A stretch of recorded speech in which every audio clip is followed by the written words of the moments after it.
کتابو کې راځي افضل د لمنځو دا د دا دیواله ته اوسي، دلته سړی ودرېږي مخکې دا دیواله ته، ځکه دا سړی نو زیاتي خو دغه دیوال د و خواته شی نه ویني چې کوم چورتي دا چورتي مشغوله کېږي نه په بل. او یو درختې ته دې درېږي په سارا کې، که درخت هم نه و هغه سوتره یو لکړه دې جګوي، ځکه د انسان فطرت داسې ده توجه یې تر دا لکړې رسېږي او خواته بیا چندان فکر نه کوي.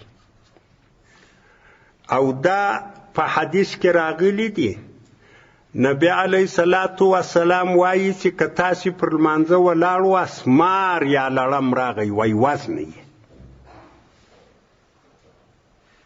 که په داسې عملي قلیل سره مړ کېدی خو بیخي لمونځ لا نه خرابوي. څنګ ته دې ګوټ پروت و هلته لړم را روان و په یوه لاس دې راوستی ټک په ودې واوځي چې خبره خلاص شوه. او ولې یې وزنې له دا وجې یې وزنې کې مړ نه کې ستا توجه جلبوي چې لړم څه سئ پر کومه خوا ولاړئ د سترګو تر کنجانو پسې ګورې نو خو بیا دې چورت په لړم کې کېږي، توجه دې جلبېږي. که مار راغی وزنه یې دا له دې وجې وزنه چې ستا توجه بیا جلبوي. او بله خبره پیغمبر علیه الصلاة والسلام دا کړې ده چې پدرؤ المار بین ایدیکم، هغه سړی چې ستا مخ ته تېرېږي هغه د پکوي. چا ورته وویل که نه ګرځېدی نبي علیه السلام ولمړ یې که فلیقاتل معه، جنګ ورسره وکړه. که نه دا خو به بیخي که یې سړی راغی ته پر لمانځه ولاړ وې لاس ورته تکیه که سبحان الله په زور ووایه یو ذکر دا سړی به وګرځي. خیر هغه نبي علیه الصلاة والسلام چې ویلي دي چې مړ یې که د هغه خپل تحقیق ده، هغه خبره پر خپل ځای ده. زموږ په فقه کې دا خبره ده چې لاس دې ورته ونیسي، که هغه بیخي زور واخیستی نه ګرځېدی نو یې پرېږده، زیاتې خو نو کیسه سره خرابېږي.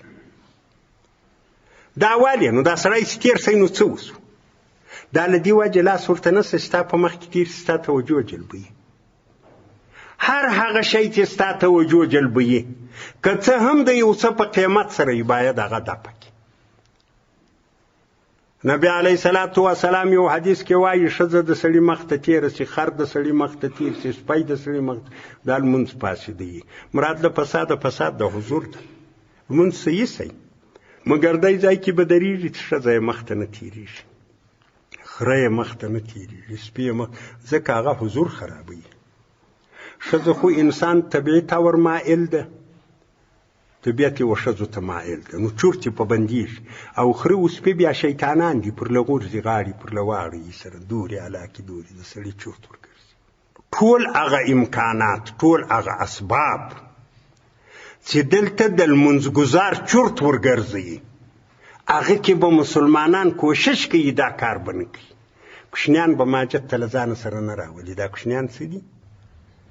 ماجد خو ماجد ته خو الله جل جلاله درته وایي چې قوموا لله قانتین، الله ته د عجز په حالت کې ودرېږئ. ته هلک راوستلی د دې یمنه یې هر هغه سبب که پر دې احادیثو نظر واچې د دې تېرېدونکي پر مسله، د خرې او د سپي پر مسله، د نور داسې مسائل، نو سړی په دې پوهېږي چې لمانځه کې ټول هغه شیان چې حضور د لمونځ کوونکي جلبوي له هغه څخه باید احتیاط وشي.